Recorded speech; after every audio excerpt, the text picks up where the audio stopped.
Tu cerebro te miente sobre dónde terminas tú y dónde empieza el mundo. Quiero que pienses en un momento específico. No hace falta que sea dramático. Puede ser algo pequeño. Ese momento en que estás rodeado de gente y aún así sientes que nadie te ve de verdad. Ese instante en que sonríes en una reunión mientras por dentro hay algo que grita que esto no es todo. Esa noche en que revisas el teléfono una y otra vez sin saber bien qué estás buscando. ¿Lo tienes? Ese momento tiene un nombre científico y entenderlo va a cambiar algo en ti hoy, porque ese dolor, esa sensación de estar separado del mundo, de los demás, incluso de ti mismo, no es una falla tuya. No es que hagas algo mal, no es que te falte algo como persona, es que tu cerebro está ejecutando un programa diseñado hace 50.000 años. Y ese programa tiene un error que la neurociencia moderna acaba de empezar a mapear con precisión y que los sabios más antiguos de la humanidad ya describieron hace 2000 años. Hoy vamos a hablar de ese error y de cómo corregirlo. Quédate, porque lo que viene no solo va a hacerte pensar, va a hacerte sentir algo que quizás llevas mucho tiempo buscando. La arquitectura sensorial del ego. Hagamos un ejercicio antes de empezar. Cierra los ojos por un segundo, o si estás manejando, simplemente quédate presente y hazte esta pregunta. ¿Dónde terminas tú y dónde empieza el mundo? Parece obvia la respuesta, ¿verdad? Aquí está mi piel, aquí termino yo. Ahí afuera está todo lo demás. Pero esa respuesta que parece tan obvia es exactamente el error del que quiero hablarte. El cerebro, como filtro, tu sistema nervioso recibe 11 millones de bits de información por segundo del entorno. 11 millones. Pero tu mente consciente solo puede procesar entre 40 y 50. ¿Qué hace tu cerebro con el resto? Lo descarta, lo filtra y con lo poco que queda, construye una historia. Una historia que tiene un protagonista central, un héroe o a veces un villano llamado yo. Y esa historia se siente tan real, tan sólida, tan incuestionable, que olvidamos que es eso, una historia. Piénsalo un momento. Todo lo que crees ser, tu nombre, tu pasado, tus miedos, tus logros, la forma en que te presentas ante el mundo, es una narrativa que tu cerebro actualiza segundo a segundo. No es la realidad, es la versión que tu cerebro puede procesar. La realidad es infinitamente más grande que eso. La red por defecto, el generador del yo. En neurociencia existe una estructura que se llama la red neuronal por defecto. Es un conjunto de regiones cerebrales que se activa específicamente cuando no estás haciendo nada. Cuando tu mente divaga. Cuando piensas en ti mismo. En lo que los demás piensan de ti. En lo que salió mal ayer. En lo que puede salir mal mañana. Es literalmente la máquina productora del ego. El estudio del yo.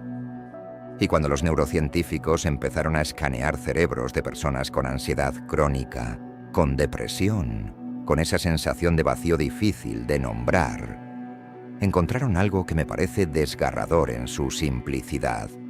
Esas personas tenían esta red hiperactiva. Sus cerebros no paraban de producir yo. No paraban de girar alrededor de sí mismos. No porque fueran egoístas, sino porque su sistema nervioso estaba atrapado en un bucle de identidad aislada, girando y girando sin poder salir. ¿Cuántas veces has sentido eso? Esa mente que no para, ese diálogo interno que nunca descansa, que siempre encuentra algo en qué preocuparse, algo que analizar, algo que temer.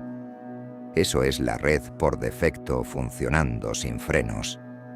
Pero aquí viene la parte hermosa de esto. Cuando esa red se silencia, por meditación, por un momento de asombro genuino, por esos instantes en que te pierdes en la música o en la naturaleza o en los ojos de alguien que amas. Las personas describen algo que suena casi igual en todos los idiomas y en todas las culturas. Sentí que formaba parte de algo más grande. Por un momento, desapareció el ruido.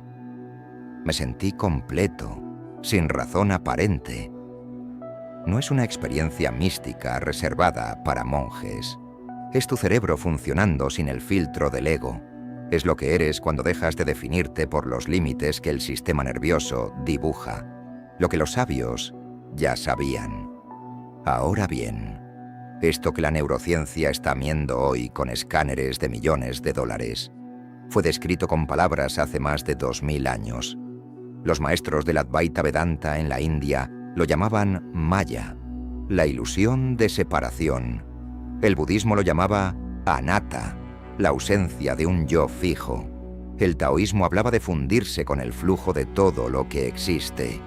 Durante siglos estas tradiciones fueron descartadas como misticismo vago, como filosofía poética sin sustancia. Y hoy, un neurocientífico con un escáner puede mostrarte exactamente qué región del cerebro se apaga cuando alguien tiene la experiencia que esos maestros describían. Hay algo profundamente emocionante en eso, en que los seres humanos, desde siempre, desde culturas separadas por océanos y milenios, han estado señalando hacia lo mismo, como si todos supiéramos, en algún lugar muy dentro, que somos más que este personaje pequeño y asustado que el cerebro construye. El alto precio del error de separación. Quiero hablarte de algo que quizás nadie te ha dicho directamente. Ese cansancio que sientes a veces, esa fatiga que no se va aunque duermas, esa sensación de que estás dando todo de ti y aún así no alcanza, que corres y corres y el horizonte siempre está igual de lejos. Eso tiene una explicación biológica muy concreta. Y entenderla no va a hacer que el cansancio desaparezca de inmediato, pero sí va a quitarle algo que lo hace mucho peor, la culpa de sentirlo. Tu cuerpo bajo sitio. Cuando tu cerebro opera desde la premisa de que eres una entidad separada en un mundo potencialmente hostil, y para el ego, el mundo siempre es potencialmente hostil. Activa el sistema de estrés de forma casi continua. El resultado es una inundación crónica de cortisol, la hormona del estrés. A corto plazo, el cortisol es tu aliado. Te da energía, te enfoca, te prepara para reaccionar. Pero cuando el peligro no termina, cuando el peligro es simplemente existir como un yo separado, en un universo incierto, el cortisol no para. Y lo que hace entonces es devastador. Deteriora la memoria, aumenta la inflamación en todo el cuerpo, altera el sueño, apaga la creatividad, reduce la empatía y lo más cruel de todo, amplifica la percepción de amenaza, creando un círculo vicioso donde el miedo genera más cortisol, que genera más miedo. Tu cuerpo, literalmente, paga el precio de una mentira que tu cerebro repite sin parar. El síndrome del nunca es suficiente. ¿Conoces esa voz? La que dice que podrías haberlo hecho mejor, que otros lo están haciendo mejor, que lo que tienes no justifica lo que sientes, que deberías estar más lejos, haber llegado más alto, ser más de lo que eres. Esa voz no es tu conciencia. No es una evaluación objetiva de tu valor. Es la consecuencia directa de identificarte con una parte en lugar del todo. Piénsalo así. Si te creyeras que eres solo una nota musical, un sonido aislado, sentirías que te falta la melodía completa. Sentirías que eres insuficiente, que estás incompleto, que necesitas más. Pero si pudieras escucharte como parte de la sinfonía, si pudieras sentir que esa nota que eres está exactamente donde necesita estar, haciendo exactamente lo que la música requiere en ese instante, El hambre cambiaría. No desaparecería el deseo de crecer, pero desaparecería esa angustia sorda de no ser suficiente, la soledad más profunda. Aquí tengo que detenerme, porque esto es lo que más me mueve de todo lo que voy a decir hoy. Los datos de salud mental a nivel global en los últimos años documentan algo que quizás ya sentías, pero no sabías cómo nombrarlo. Hay una epidemia de soledad, no de personas sin amigos, no de personas sin pareja, sino de personas que, rodeadas de gente, conectadas digitalmente con miles, presentes físicamente en sus vidas, se sienten solos en el nivel más profundo que existe, solos como conciencias, solos como seres, solos frente al universo. Y los investigadores que estudian este tipo de soledad, la soledad existencial, están encontrando algo importante. No se resuelve con más conexiones sociales, no se resuelve con más seguidores, más eventos, más relaciones. Se resuelve cuando la persona recupera el contacto con algo más grande que ella misma. Cuando el yo deja de sentirse como una isla perdida en el océano y empieza a sentirse como una ola, que es agua, que siempre fue agua, que el océano nunca la abandonó. ¿Cuándo fue la última vez que te sentiste parte de algo más grande que tú? No te pido que respondas en voz alta, solo que lo recuerdes, porque ese recuerdo es importante, es una pista. La ansiedad social, un bug antiguo en un mundo nuevo, y la ansiedad social, ese nerviosismo en reuniones, ese replaying mental después de una conversación. ¿Dije algo raro? ¿Cómo me habrán visto? Ese agotamiento de tener que performar para los demás. Desde esta perspectiva, esa ansiedad es un programa de supervivencia ejecutándose en un contexto para el que no fue diseñado. Hace 50.000 años, ser rechazado por el grupo significaba morir. Literalmente. Sin tribu no había comida, no había protección, no había nada. Así que el cerebro aprendió a monitorear obsesivamente la percepción social, a estar siempre en alerta ante posibles señales de rechazo. Ese programa salvó vidas entonces. Hoy, en la mayoría de nuestras interacciones cotidianas, es simplemente ruido, fricción innecesaria, un sistema de alarma que suena cuando no hay incendio. Y lo mejor que puedo decirte sobre esto es, no eres tú, es el programa, y el programa se puede actualizar. Recalibrar tu frecuencia interna. Llegamos al corazón de todo esto. Y quiero empezar diciendo algo que me parece importante. No te voy a pedir que creas nada. No te voy a pedir que adoptes ninguna filosofía ni que abandones ninguna creencia que ya tienes. Solo te voy a pedir que experimentes, que pruebes, que observes qué pasa. Porque esto que vamos a explorar no requiere fe, requiere atención. La primera práctica, interrumpir la historia. Recuerda la red neuronal por defecto. Esa máquina que produce el yo constantemente, no podemos apagarla. No es el objetivo. Tiene funciones importantes. Planificar, recordar, aprender del pasado. El problema no es que exista. El problema es que creemos, sin cuestionarlo, todo lo que produce. La primera práctica es simple, casi ridículamente simple. Pero sus efectos son profundos y medibles. Se llama meditación de atención focalizada. Y durante siglos fue territorio exclusivo de monjes y contemplativos. Hoy es uno de los temas más estudiados en neurociencia cognitiva. La práctica. 5 minutos al despertar, antes de revisar el teléfono, antes de pensar en el día. Siéntate, cierra los ojos y lleva toda tu atención a la sensación del aire entrando y saliendo por tu nariz. Eso es todo. Tu mente va a divagar. Van a empezar a hacer listas, a recordar conversaciones, a planear el desayuno. Y cuando eso pase, no si pasa, Cuando pase, simplemente regresa. Sin frustración, sin juicio. Solo regresas. Ese regreso, ese pequeño acto de volver al presente, es el ejercicio.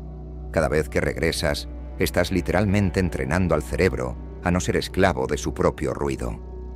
Estás creando distancia entre tú y la narrativa. Estás aprendiendo, con práctica repetida, que hay algo en ti que observa los pensamientos sin ser los pensamientos. Y ese observador, eso eres tú, no los pensamientos, el que los ve. Jon Kabat-Zinn, en la Universidad de Massachusetts, documentó cambios estructurales medibles en el cerebro después de 8 semanas de esta práctica. 8 semanas, 40 días, 5 minutos al día. No te pido años en un monasterio, te pido 40 días de 5 minutos. La segunda práctica, el reencuadre de identidad. Esta es más sutil, pero igualmente poderosa. La próxima vez que alguien te diga algo que te duela, la próxima vez que algo salga mal, la próxima vez que te encuentres en ese espiral de ¿qué dice esto de mí? ¿Soy suficiente? ¿Me van a juzgar? Haz una pausa, solo una pausa, un segundo de espacio, y en lugar de preguntar ¿cómo me afecta esto a mí?, pregunta ¿qué está pasando aquí, más allá de mi interpretación? Es un movimiento pequeño, casi imperceptible desde afuera, pero internamente es la diferencia entre estar atrapado en el centro del huracán y subir 1 metro sobre él para verlo desde arriba. Te desplaza del personaje al observador, y desde ahí las soluciones aparecen, la compasión aparece, la claridad aparece. Porque la mayoría de los conflictos que vivimos no son tan grandes como el ego los pinta. Son grandes porque el ego los convierte en amenazas a su existencia. Cuando te desidentificas, aunque sea un poco del ego, el conflicto mantiene su tamaño real. Y su tamaño real, casi siempre, es manejable. La tercera práctica, coherencia del corazón. Quiero que sepas algo que me parece absolutamente fascinante. Tu corazón, no como símbolo, sino como órgano físico, genera el campo electromagnético más fuerte de tu cuerpo. 60 veces más fuerte en amplitud que el del cerebro. Y ese campo puede detectarse a varios metros de distancia de tu cuerpo. El Instituto HeartMath lleva décadas estudiando cómo los estados emocionales afectan ese campo. Y han documentado algo que, cuando lo entiendes, cambia cómo piensas en las emociones para siempre. Cuando cultivamos deliberadamente, no fingimos, cultivamos estados de gratitud genuina, de cariño, de apreciación. El corazón entra en un patrón llamado coherencia cardíaca, un ritmo armónico, fluido, medible. Y en ese estado, la cognición mejora, la ansiedad cae, la empatía aumenta y la sensación de conexión con el entorno y con los demás se expande de forma natural. La práctica concreta. Busca un lugar tranquilo. Pon tu atención en la zona del corazón. Respira como si el aire entrara y saliera desde ahí. 4 segundos inhalando, 6 exhalando. Y mientras lo haces, evoca, con genuinidad, sin forzar, un momento en que te sentiste agradecido. Un rostro que amas. Un recuerdo que te calienta por dentro. No necesitas creer en energía ni en campos cuánticos para que esto funcione. Solo necesitas sentirlo. Y el cuerpo hace el resto. 3 minutos. Eso es todo lo que toma empezar a cambiar la química de tu sistema nervioso. ¿Ves lo que está pasando aquí? No te estoy pidiendo que te conviertas en otra persona. Te estoy mostrando cómo volver a quien ya eres, debajo de todo el ruido. Vivir como el todo infinito. Quiero contarte cómo se ve la vida del otro lado de esto. No como una promesa, no como una garantía, como una descripción honesta de lo que cambia cuando el sistema operativo empieza a actualizarse. Las relaciones se transforman. ¿Recuerdas la última vez que tuviste una conversación donde de verdad te sentiste visto? Donde alguien te escuchó sin esperar su turno para hablar. Donde pudiste ser exactamente lo que eres, sin editarte, sin performar. ¿Cómo se sintió eso? Como agua en el desierto, ¿verdad? Pues eso, esa cualidad de presencia, esa capacidad de estar genuinamente con otro, es lo que emerge naturalmente cuando el ego deja de monopolizar cada interacción. Cuando ya no operas desde la pregunta constante de ¿qué gano o pierdo yo aquí? Cuando puedes estar con alguien sin que su existencia sea una amenaza o una herramienta, la conversación cambia, la relación cambia. No porque te vuelvas perfecto, no porque abandones límites, sino porque tu punto de partida es la apertura en lugar del miedo, la curiosidad en lugar de la defensa. Y las personas lo sienten, no saben exactamente qué es diferente, pero lo sienten y se acercan, y la soledad, esa soledad existencial de la que hablamos antes, empieza a disolverse, no de golpe, no de forma dramática, sino lenta y constantemente, como se derrite el hielo al sol. La creatividad y el rendimiento florecen. Hay algo que los grandes creativos, los atletas de élite, los músicos, los artistas en su mejor momento, describen casi con las mismas palabras a través de todas las culturas.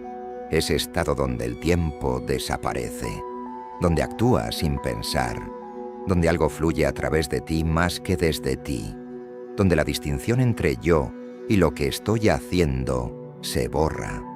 Lo llamamos estado de flujo, y psicológicamente es exactamente eso, un estado donde el ego se silencia temporalmente, donde la red por defecto hace una pausa.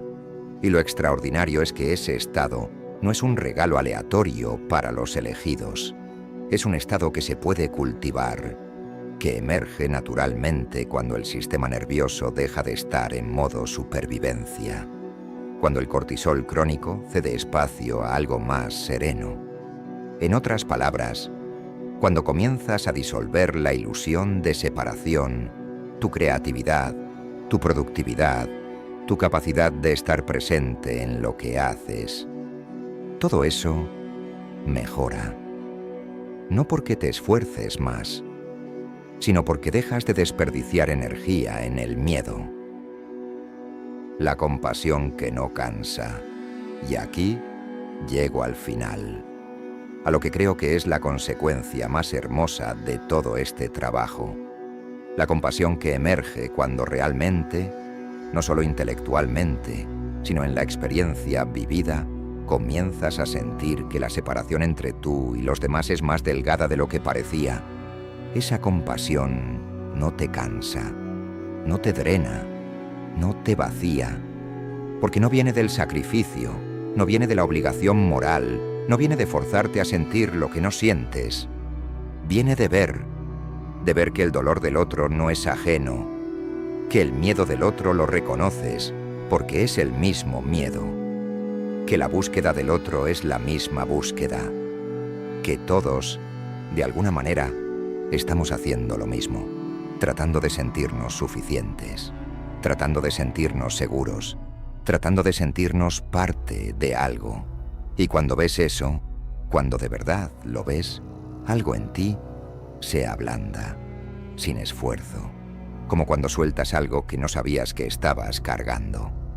Las tradiciones lo han llamado de muchas formas: karuna, ágape, amor incondicional.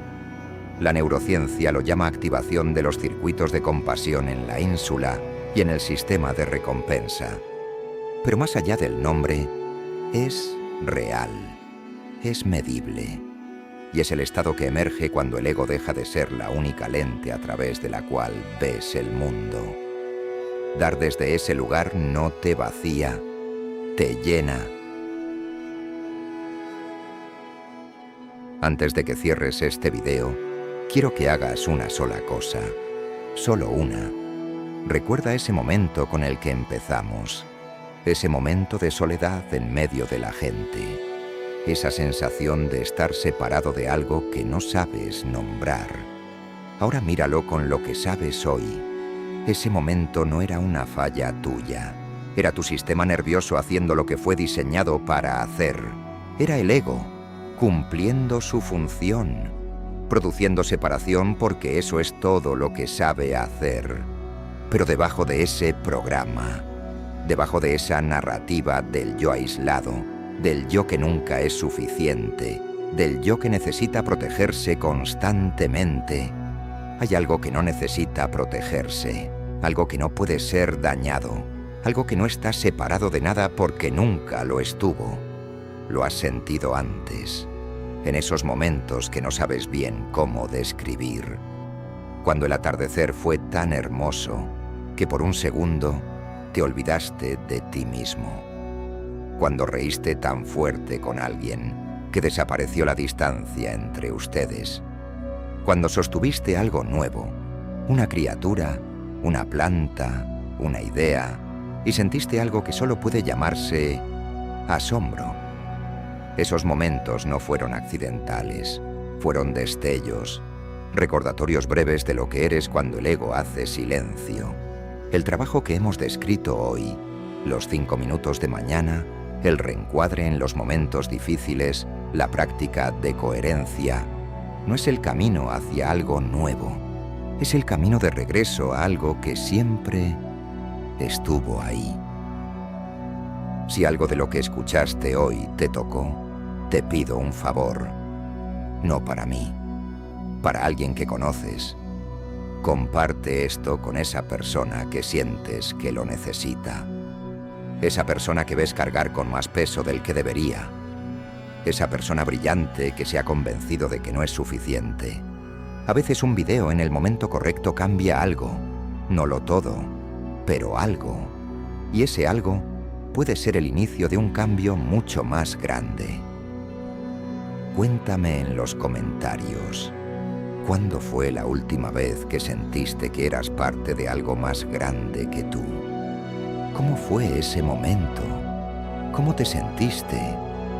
Quiero leerlos. De verdad. Nos vemos en el próximo video.